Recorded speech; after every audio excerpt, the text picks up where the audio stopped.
রান্না হলো মা? এই তো রান্না করছি গো।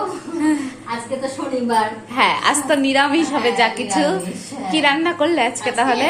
এই দেখো, ভাজা কলাইয়ের ডাল করেছি। যে ভাজা কলাইয়ের ডাল করেছি, আর এইদিকে আলু ভাজা করেছি, আর বেগুন ভাজা করেছি। আমার আবার কলাইয়ের ডালে বেগুন ভাজা খেতে খুব ভালোবাসি, আর ছেলে আবার একটু আলু ভাজা। তুমিও ভালোবাসো? আমি আলু ভাজা। আর এই যে পাস্তা করেছি, সবকিছু দিয়ে কুমড়ো, মূলো, শিম টিম এটা ওটা দিয়ে একটা পাস্তা তরকারি করেছি এটা। আর এইদিকে এই দেখো তেল পটল, দই পটল করলাম এটা।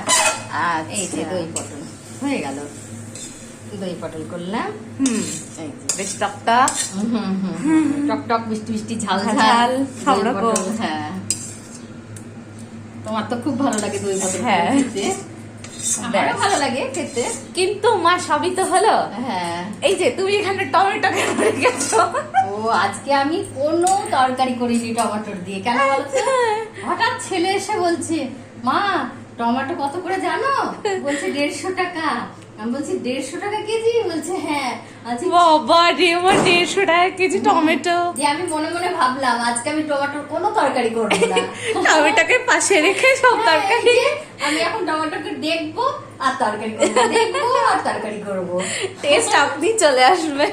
আলুর দম করবো, টমেটো দেবো না, একটু কেচাপ নিয়ে আসবো, টমেটো কেচাপ দিয়ে দেবো। কি অবস্থা! আমি রোজ নিয়ে আসবো, চিন্তা নেই, রোজ নিয়ে এসে এখন 150 হয়েছে, আর কিছুদিন পর তারপর 200 টাকা হয়ে যাবে। তারপর আমরা চারিদিকে শুধু টমেটোর ভিডিও দেখতে পাবো, আর কিছু না। কি অবস্থা বলো। এখন ব্যাস, আজকে তো গরম কেমন বলো মা? আজকে খুব গরম লাগছে গো আমার। মানে রোদ, মানে কি বলতো, রোদ নেই একদম, গাছের হাওয়াও নেই, একদম কিচ্ছু নেই।